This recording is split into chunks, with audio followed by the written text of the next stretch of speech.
어제는 제가 이렇게 어른 김장하라는 다큐를 봤는데요. 저 칠판 좀 갖다 주세요. 이제 넷플릭스에 올라왔길래 봤어요. 다큐가 뭐 이렇게 왜 인기가 많지? 해가지고 봤는데, 내용은 흥미진진했지만 너무 느리게 진행돼가지고, 그래서 재미있다고 할 수도 있고 재미없다. 내용은 너무 좋았어요. 김장하라는 분이 대단하신 분이더라고요. 저는 잘 몰랐는데 그래가지고 감명 깊어가지고 밴드에다 올리고 SNS에도 올리고 했더니 천도스님은 벌써 그 책 읽으면 더 다르다고. 다큐에서 들을 수 없는 거를 책을 보면 더 이렇게 감명이 깊다고 얘기를 하더라고요. 그래서 벌써 아시는 분들은 다 봤구나. 내가 좀 느린 거였네. 그래, 천도스님이 역시 이렇게 훌륭한 사람에 대해서 잘 알고 있으면 역시 하는 행위도 훌륭하구나. 천도스님 얼마나 잘하세요, 보면. 환경연대 활동도 잘하시고, 다른 것도 정말 열성을 가지고 활동을 잘 하시는데, 그게 이제 영향을 받아서 그런 것 같아요.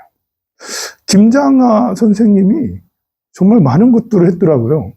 다 외울 수는 없어도, 일단 장학회 활동들을 정말 많이 해가지고, 한 1000명 이상의 수재들에게 학비를 제공하고, 학비를 그냥 주는 게 아니라 기숙사비도 주고, 기숙사비보다 더 넉넉하게, 기숙사비가 10만 원이면 12만 원, 13만 원 이런 식으로 더 많이 주고 막 그랬다 하더라고요.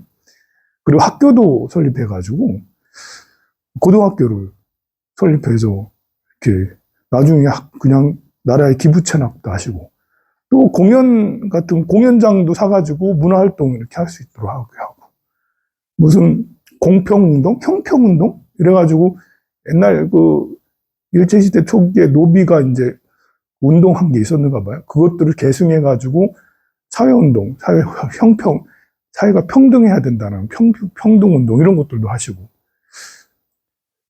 엄청나게 많은 돈을 벌어서 본래 가난한 집안 출신이었는데 19살에 19세에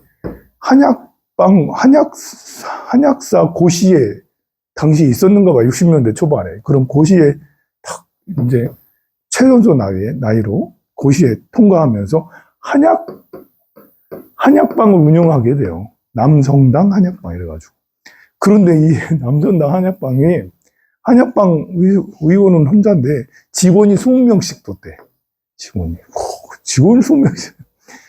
그냥 아침에 문 열면 줄 서서 들어와가지고 하루 종일 줄 서가지고, 당시에는 번호표 기기가 없어가지고 번호표를 써가지고 그래가지고 사람들한테 나눠주고 해서 그렇게까지 해가지고 돈을 싹 다 긁어 모은 거예요. 근데 이분의 철학이 그거예요.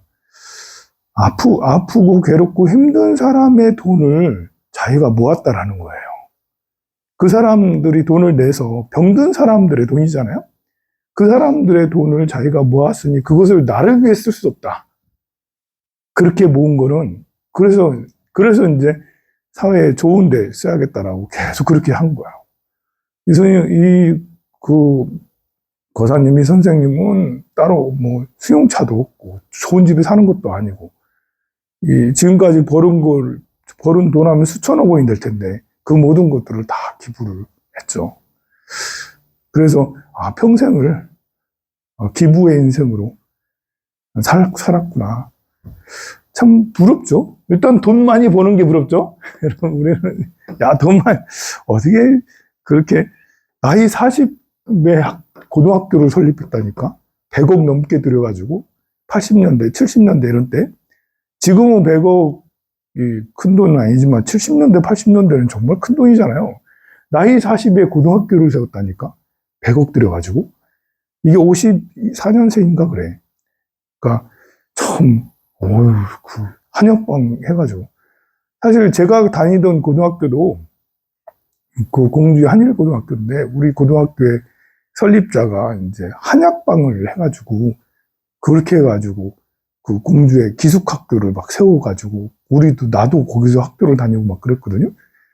그런 거 보면, 한약방이 돈이 되나? 돈이 되나? 그래서, 가만 보면, 이제, 그 스님들은, 종교인들은, 스님이나 목사님이나 이런 분들은 그렇게 하시는 분이 많아요.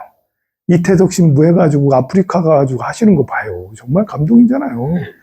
종교인들은 이제 그 어지간히 해가지고는 드러나질 않아.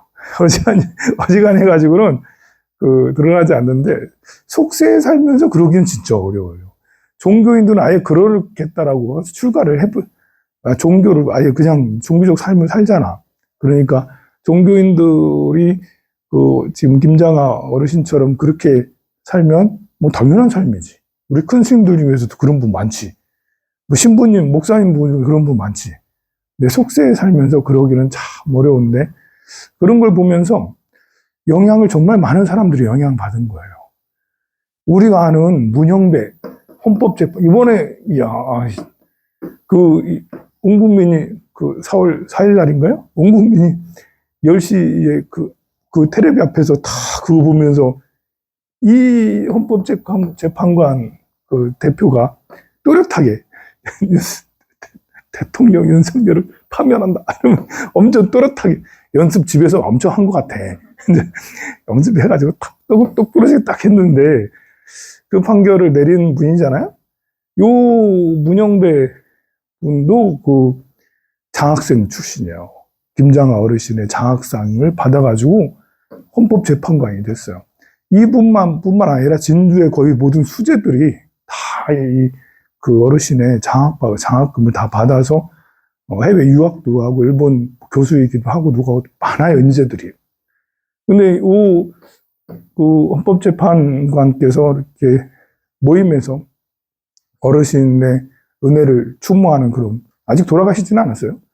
그런 모임에서 눈물을 막 흘리고 이렇게 말을 잇지를 못하면서 한 1분 동안 눈물을 흘리면서 말을 못하더라고. 그렇게 이 거사님께서 하시는 말씀이 뭐랬냐면 김장하 어르신께서 그렇게 하는 것을 일찍부터 거기에 감명을 받고 나도 그렇게 살겠다라고 다짐을 하면서 살았대요. 그 40년 동안 법조 있는 역할을 하면서 그걸 하면서 나도 김장하 어르신처럼 살아야지. 멘토처럼 마스터처럼 그렇게 김장하 어르신을 생각하고 살았다잖아요.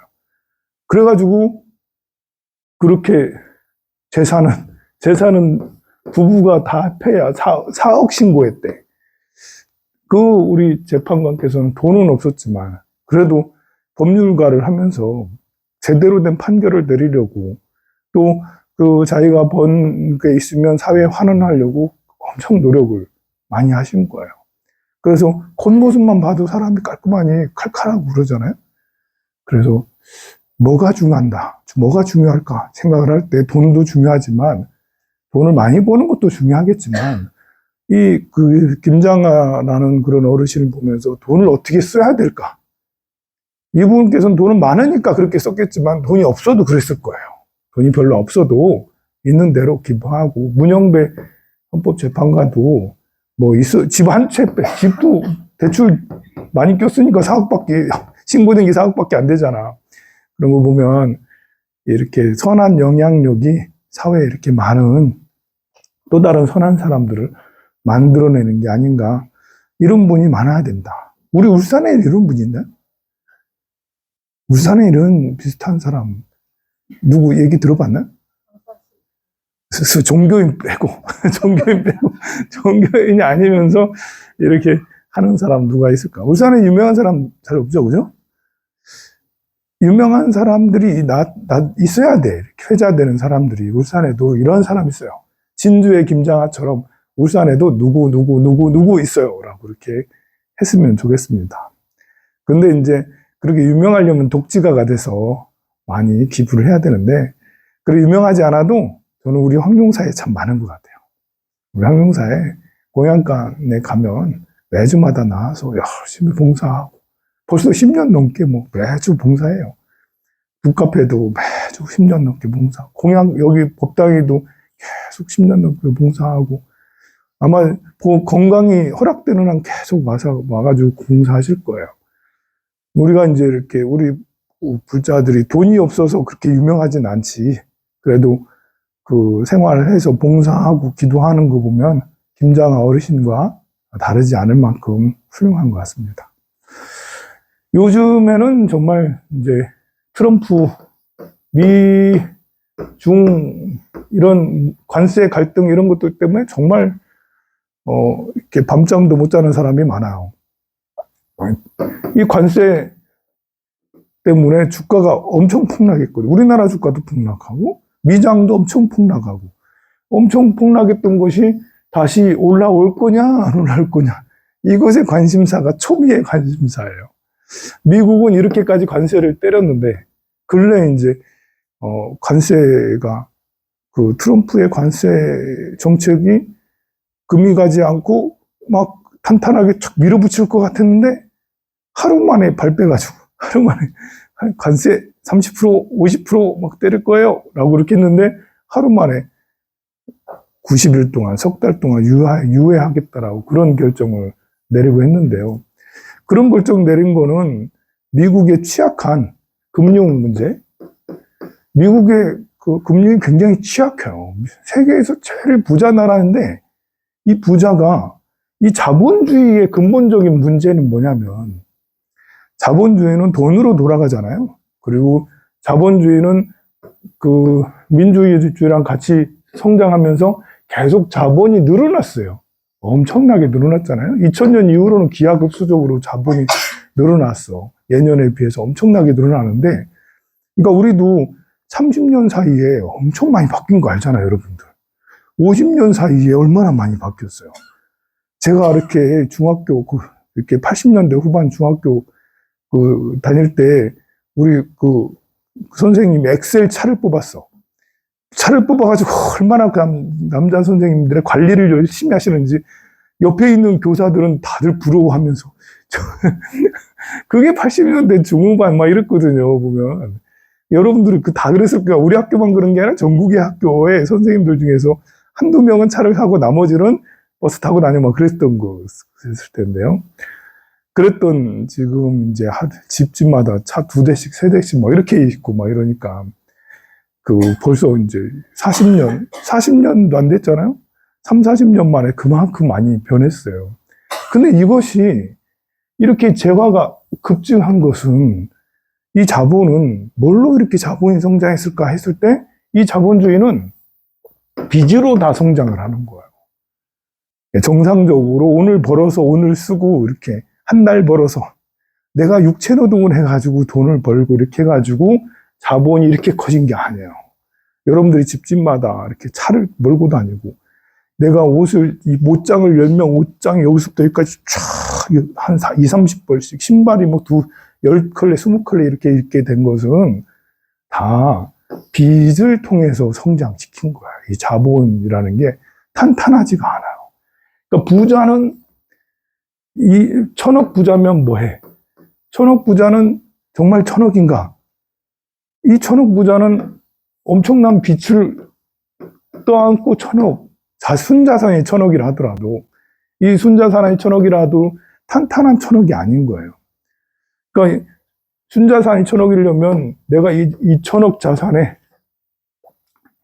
1000억 더하겠다. 순자산이 1000억이려면 한 3000억쯤 있어야 되겠네요. 3000억쯤 그 자산에 2000억 그 빚을 낸 거 아니에요? 그래서 이제 빚을 빼고 하니까 1000억이 남는 거잖아. 근데 2000억이나 되는 이 빚은 금융위기가 되면 파산할 수밖에 없는 그런 구조를 가지고 있어요. 이 2000억 그 빚을 냈잖아요? 2000억이나 되는 엄청난 빚을 냈는데 이게 이자가 얼마예요? 우리나라보다 미국 이자를 더 많이 내요. 미국의 이자는 지금 4점 몇 프로, 우리나라도 4점 몇 프로네? 어쨌든 5%를 내면, 1000억에 5%를 내면, 이게 금융위기가 되면 6%, 7%, 8%, 10% 막 이래 되거든요? 이 금리가 올라가면 이 사람들은 반드시 파산할 수밖에 없어요. 그리고 금융위기가 되면 돈을 더 상환하라는 말은 많지만 돈을 빌려주진 않거든요. 당장 탁 무너져요. 여러분들 그 원리를 다 알 거야. 원리를 모르는 사람이 없어요, 지금은. 20년 전에, 10여 년 전에는 그 원리를 다 몰라가지고 어리버리했는데, 지금은 이제 이 자산이 많아도 꼭 부러운 게 아니더라. SK 봐봐, 최태원. 이혼하면서 그 돈을 주려면, 그 돈을 다 주고 나면 파산될 수도 있어, 최태원 회장이. 얼마나 무서워, 보면. 근데, 그래서 모두 다 빚으로 이루어진, 미국이 그런 거야. 미국의 총 자산이 뭐 300조 달러라고 해요. 그런데 이 300조 달러보다 더 많은 600조 달러의 빚을 가지고 있는 거예요. 너무 심했네요. 30조 달러. 그래서 60조 달러의 빚을 가지고 있는 거예요. 근데 이 빚이 정부 빚도 굉장히 높거든요. 정부의 빚이 36조 달러가 있어요. 이 모두 다 대부분이 국채로 장단기 국채를 발행해서 다른 나라들이 사주고 미 연준이 사주고 한 77% 정도는 미 연준이 가지고 있어요. 이 많은 국채, 35조 달러나 되는 많은 국채를 거의 대부분이 미 연준이 가지고 있고, 일본이 한 11%, 12%, 중국이 한 10%이 정도 가지고 있어요. 유럽도 이제 한 7, 8% 갖고 있고 막 그래요. 이 엄청나게 많은 돈들이 있는데, 이 돈들을 이게 이자를 내려면 36조 원의 이자를 내려면 1년에 1000조 원이나 되는 이자를 내야 되고 있는 거예요. 그리고 국채들은 상환하는 때가 있는 거예요. 단기물이 있고 장기물이 있잖아요. 2년물, 3년물을 국채를 발행해서 팔았어. 그럼 2년 후, 3년 후에 사간 사람이 이것을 다시 넘기지 않고 그냥 저는 그냥 돈 받을래요. 이렇게 하기도 하거든요. 그러면 이제 이것을 돈을 다 내줘야 되는 거잖아요. 지금 트럼프의 위기가, 가장 큰 위기가 그거예요. 그 바이든 정부 때 단기물을 너무 많이 발행을 한 거예요. 2, 3년짜리 국채를 너무 많이 발행해가지고 트럼프 정부에서는 지금 이것이 상환이 들어오면 돈을 내줘야 되는데 지금 당장 정부에 돈이 없는 거야. 그래서 정부에서 돈이 많아야 되는데 돈을 어떻게 걷겠어요? 조세밖에 없잖아요. 국민들한테 세금 걷는 밖에 없어. 법인세라든지 소득세라든지 이거밖에 없잖아요. 근데 이미 법인세, 소비세 많이 걷고 있지. 그래서 관세라는 카드를 꺼낸 거예요. 그거를 다른 나라, 무역을 할 때 너네들이 돈 좀 내고 무역을 해라. 라는 그런 전략을 짠 건데, 그렇게 해가지고 20%, 30%씩 중국엔 34%, 100%뭐 이런 식으로 그렇게 했는데, 그러면 그걸로 이제 국채 이자도 내고 빚도 좀 줄이고 좀 그 나라의 살림을 좀 넉넉하게 하겠더니 갑자기 시장 금리가 요동치는 거예요. 금리가 이렇게 높아지면 4%에서 5%가 되면 그러면 1000조 원, 10조 원을 더 내야 되는 거고, 또 금리가 높아지면 가장 큰 문제가 뭐냐면 은행들이 파산할 우려가 커요. 그리고 이제 펀드들, 헤지 펀드들 같은 이런 펀드들에서는 국채를 이렇게 저당 잡아서 또 이렇게 빚을 내고 그렇게 해서 레버리지를 100배 레버리지까지도 할 수가 있대요. 100배.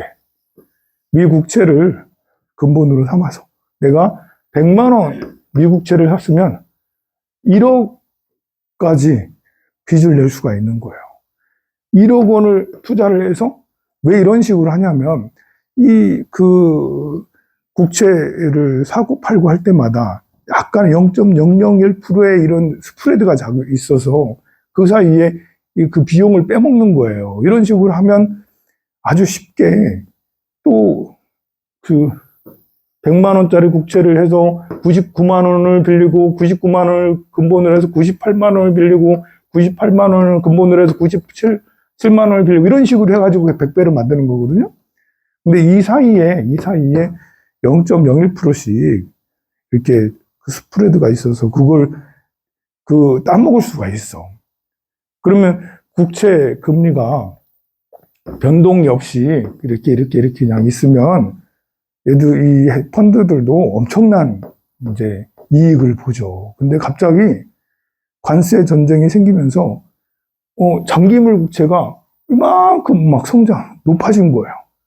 4.3에서 5%까지 막 이렇게 쭉 국채 금리가 엄청 뛴 거예요.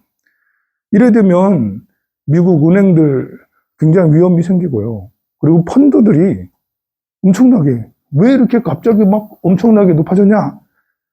이게 이제 중국이 이 국채를 팔았냐? 일본이 팔았냐? 영국이 팔았냐? 아니면 헤지펀드들이 견디질 못해가지고 팔았냐? 여러 설들이 있어요. 결국은 트럼프가 너무 관세를 세게 때리면서 세계 금융이 큰 발작을 일으켰고, 큰 발작을 일으키자 가지고 있는 미 국채들 다 팔기 시작하면, 파니까 금리가 막 높아지는 거예요. 그래서 지금 5% 바로 직전 4.8, 4.89 뭐 이러고 있어요. 5% 넘었다가, 아니 4.9 넘었다가 좀 내려왔다, 4.9 넘었다 내려왔다 계속 그러고 있거든요. 이럴 때는 여러분들이 미국의 정부에서는 5%를 무조건 넓으면 안 된다라고 막고 있어. 연준에서 막는다고. 돈을 엄청나게 들여서 우리 정부에서는 장기물을 5% 넘길 수는 없지. 그럼 우리가 위험해. 미국이 위험해. 미국 금융계가 위험해. 발작이 일어나. 그래서 계속 막고 있어요. 그러면 이제 여기 미국 금리가 막 높아지면 나중엔 결국은 떨어질 거 아닙니까? 4.5로 4%로 이렇게 떨어지잖아요. 그럼 여기에 해당되는 거를 사면 돼. 살 때, 종목을 살 때. 여기에 해당되는 게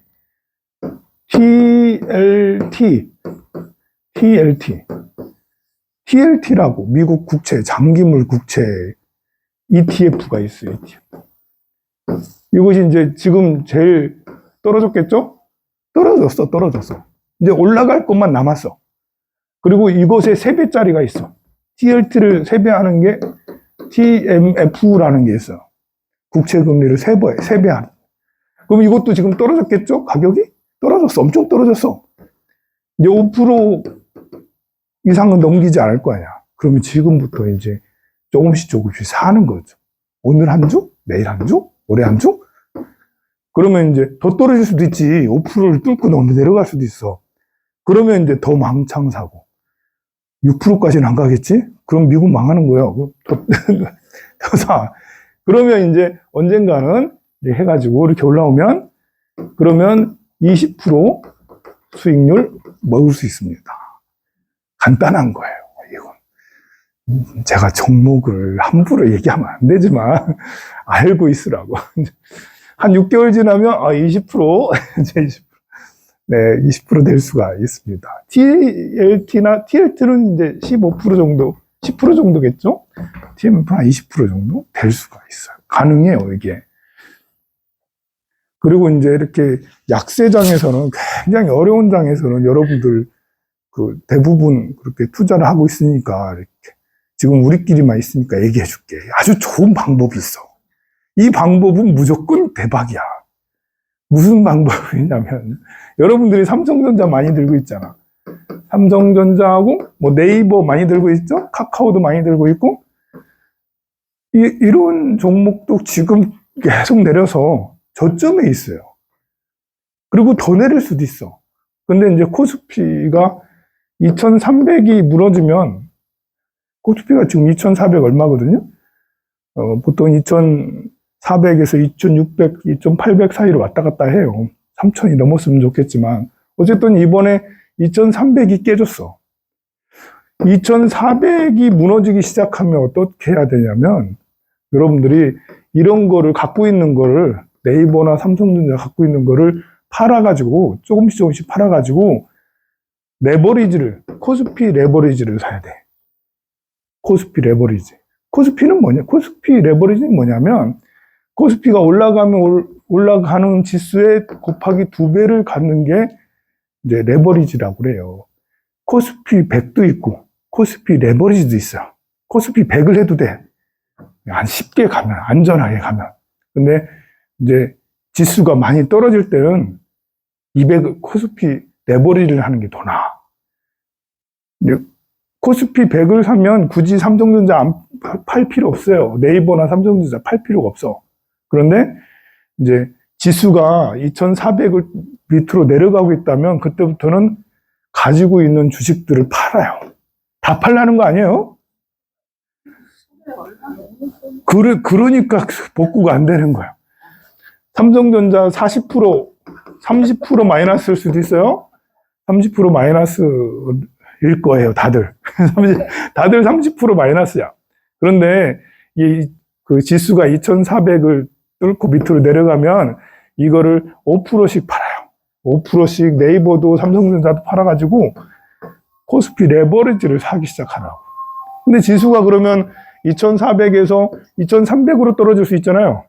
그러면 삼성전자 반을 팔아요. 반을 팔아서 손절을 하라는 거예요. 손절해서 레버리지를, 코스피 레버리지를 사요. 그럼 지수가 2200까지잖아? 삼성전자 70%를 팔아요. 그래가지고 레버리지로 들어가요. 지수가 2100을 뚫고 내려가잖아요? 2100까지 내려갈 수도 있어요. 이번 관세 문제가 어쩌면 미국이 저렇게 금리가 갑자기 올라가지 않았으면 2100까지도 내려갈 수 있다고. 2100을 뚫고 내려가잖아요? 다 팔아야 돼. 다 팔아가지고, 예, 코스피 레버리지로 들어가면 됩니다. 자, 이 방법은 얼마나 유효한가? 여러분들이 삼성전자를 40% 손해다. 내가 40% 손해야. 내려가니까 이제 50% 손해지. 2100이면. 2100이면 삼성전자 60% 손해거든요. 그런데 레버리지를 사면 다시 또 2500까지. 2500이 넘으면 다시 팔아서 삼성전자 사야 돼요. 2500이 넘어가면. 2100에서 2500 올라가면 40%, 50% 복구가 돼요. 그러면 원금 회복이 80% 이상 돼요. 심지어 플러스가 나기도 해요. 이 방법은 아주 쉬우면서도 무조건 이길 수밖에 없어. 이 방법은 대신에 하락장일 경우만 해당이 되는 거예요. 이 하락장은 자주 오는 게 아니거든요. 하락장 2300이 무너진 게 몇 년 만에 무너진 거예요. 2000으로 더 내려가면 진짜 하락장이거든. 하락장은 잘 없어요. 그래서 이 방법을 아무 때나 쓸 수 있는 게 아니에요. 근데 지났네? 지금 2450 막 올라왔으니까 다음에 지금 말고 지금은 이미 지났으니까 네, 저는 썼어요. 이렇게 했어요. 그래야 많이 복구를 했어요. 이 방법을 알고 있잖아요. 저는요. 안 벌었어요. 저는 조금 해요. 조금 경험 삼아서 조금 해. 근데 잘 기억하세요. 이렇게 하락장이 올 때는 무조건 내가 가지고 있는 것을 들고만 있는 게 아니라 들지 말고 10%씩 팔아서 레버리지, 코스피, 코스닥 두 개 다 해도 돼. 코스피, 코스닥 레버리지를 사라고. 내려갈 때 얼씨구 좋다. 이거는 내려갈 때마다 더 기분이 좋아요. 삼성전자는 내려갈 때마다 기분이 좋은 게 아니거든요. 답답하거든요, 이거. 근데 이렇게 계속 내려갈 때마다 물론 레버리지 사면 내려가면 더 빠지고 더 위험해, 사실. 레버리지라는 게 하락하면 2배까지 막 더 하락하고 막 이러거든요. 근데 그래서 여러분들 보고 처음에는 많이 팔라고 하지 않는 거예요. 처음에 많이 안 팔고 지수가 2100을 넘어가고 2000을 뚫고 더 내려가면 그냥 다 팔으라는 거예요. 그런 일은 잘 없으니까. 이거 완전 기회구나 라면서 그때 들어가면 되는 거죠. 이런 걸 아는 사람이면 이제 코로나 때 그때도 코로나 때는 1700까지 내려갔거든요. 1700까지 내려가. 코로나급은 역대급이잖아요.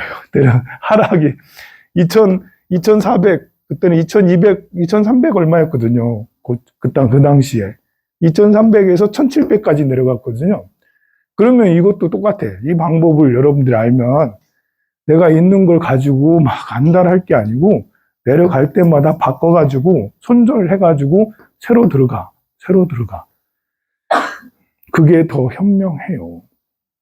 이게 또 이 방법이 또 뭐가 또 장점이냐면, 이게 이제 여러분들이 이익을 많이 볼 때도 있잖아요. 이익을 많이 보면 세금을 또 많이 내야 돼요. 손절이 꼭 나쁜 게 아니에요. 이익을 많이 볼 때는 연말쯤이나 언제쯤에 내가 가지고 있는 마이너스를 팔아줘야 돼. 이익을 본 적이 있어야지. 뭐. 이익을 본 적이 없으니까. 어쨌든 이익을 많이 볼 때가 있을 수 있다고. 그럴 때는 내 계좌의 마이너스를 손절을 때려줘야지 이익 본 게 상쇄가 돼서 세금을 절약할 수가 있어요. 어쨌든 현재는 이제 이렇게 그 트럼프가 대단히 똑똑한 줄 알았더니 꼭 그렇지 않더라. 트럼프가 간과하기 이렇게 될지 몰랐어.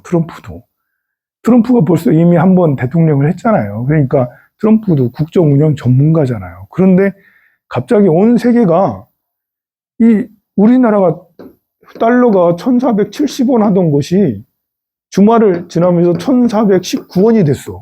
지금 다시 올라서 1430원인데 이만큼 떨어진 거예요. 벌써. 아니, 지난 그 금요일, 토요일 2%, 3% 떨어졌다니까?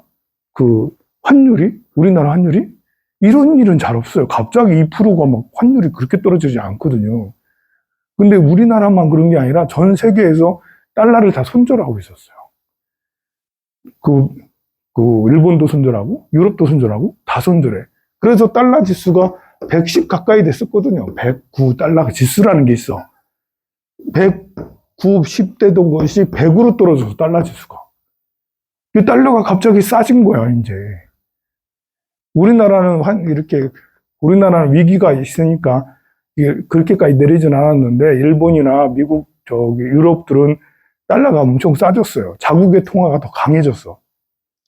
그게 지금 이거 다 연결돼 있는 거예요. 미국 국채 금리가 쫙 올라가니까, 국채 금리가 엄청 급발작을 하니까 채권이 폭락을 하고, 채권이 폭락을 하니까 이제 채권이 폭락했다라는 건 채권들을 팔아가지고 판 사람들이 많은 거예요.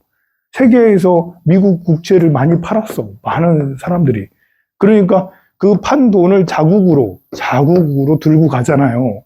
그러니까 달러는 약해지고 자국의 통화는 강해지고, 우리나라 통화도 달러 대비 지난 주말에 2% 정도 강해진 거라니까. 그리고 유럽도 마찬가지고 일본도 마찬가지고 전 세계가 지금 달러를 다 손절하고 있는 중이다. 여기에 이런 발작에 트럼프가 겁나가지고 이거 어떻게 할 수가 없고, 이러다 미국 큰일 나겠다. 이래가지고 이제 관세를 뒤로 물러서 유예하고 그랬던 거예요. 그런 이유로 유예한 거예요. 그러면 이제 중국하고 미국하고 이렇게 싸우면 이게 누가 이기겠느냐? 중국도 지금 비리 엄청 많고, 중국의 교사 한 달 월급이 얼마인 줄 알아요? 중국의 교사 한 달 월급이 40만 원이야. 40만 원, 35만 원 막. 한 20년 일하면 한 60만 원, 70만 원이에요. 아니, 중국의 핸드폰, 아이폰 가격 다 200만 원 하거든요. 그런데 무슨 교사 월급이 40만 원, 50만 원. 아니, 20년 해야지 70만 원, 80만 원. 이게 거의 모든 그 중국의 대학교 졸업하는 애가 나중에 취업 어떻게 할 거예요? 라고 한 달에 80만 원 이상 받으면 너무 좋겠어요. 그렇게 인터뷰를 하고 그렇다니까. 중국의 교사는 20년 동안 교사 급여가 오르질 않았어. 그러니까 지금, 근데 반면에 지금 몇 달 동안 미국 빅테크 기업들은 다시 또 엄청 상승했거든요.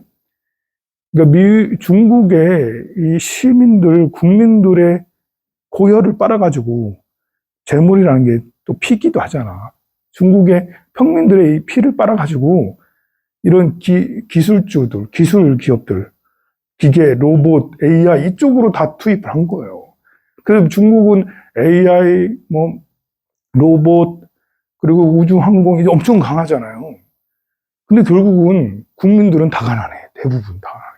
10억 명 이상이 그냥 그 100만 원 이하의 100만 원 이하의 급여를 가지고 겨우겨우 50만 원 받아 30만 원 겨우 이렇게 받아가지고 살아간다고.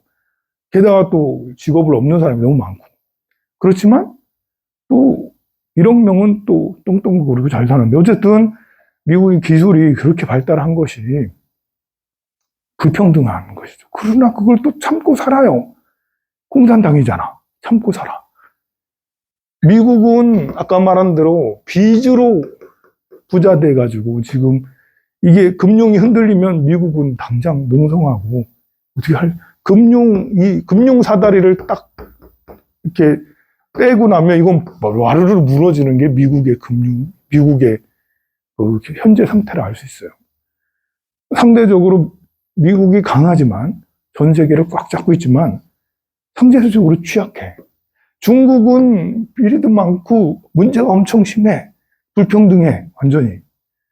그런데 그 얻어맞는 데는 맷집은 좋아. 맷집은 좋아서 그냥 참아 계속. 공산당이 뭐 총을 들고 저러고 있는데 참아야지. 근데 미국 사람들은 못 참잖아요. 조금만 발작이 일으키면 못 참아요. 이건 누가 이기냐? 아무도 알 수 없죠. 누가 이기냐? 미국이 훨씬 많은 무기를 들고 있고, 미국이 훨씬 더 강력해요. 10배는 강력해. 그런데 맷집은 중국이 좋아. 이거는 참 멀습니다. 그럼 우리나라는 그 사이에, 코리아는, 한국에는 그 사이에 어떻게 견뎌낼까? 지금 우리나라는 전부 다 미국에 다 투자를 하고 있잖아. 이번엔 LG는 아직까지 투자를 많이 안 했는데, SK하고 현대차하고 그리고 삼성하고 미국으로 달려가가지고 수십 조씩 계속 투자하겠다고 계속 그랬잖아요. 이제 어제 신문에 이제 LG도 이제는 20조씩 투자해가지고 미국에 냉장고 공장 짓겠다고. 우리나라는 투자가 없어요, 지금. 그래서 여러분들 자식들이 취업을 하기가 어려운 거예요. 자식들이 20, 30대가 취업을 하려면 대기업 취업해야 되는데 아무도 안 뽑아. 투자를 안 하니까. 근데 그 투자금을 모두 다 미국에 갖다 바치잖아. 그러면 앞으로 우리나라 인구도 준다고 막 그러는데 청년 인구는 많아지고 청년 인구는 줄고 노인 인구는 많아진다는데 그래서 그런 거 어려움 때문에 우리나라가는 경제가 쉽지가 않은 거예요. 그래서 그럼 어떻게 해야 되냐? 기도 열심히 하세요. 어떻게 하겠어요? 열심히 기도하세요. 성불하세요.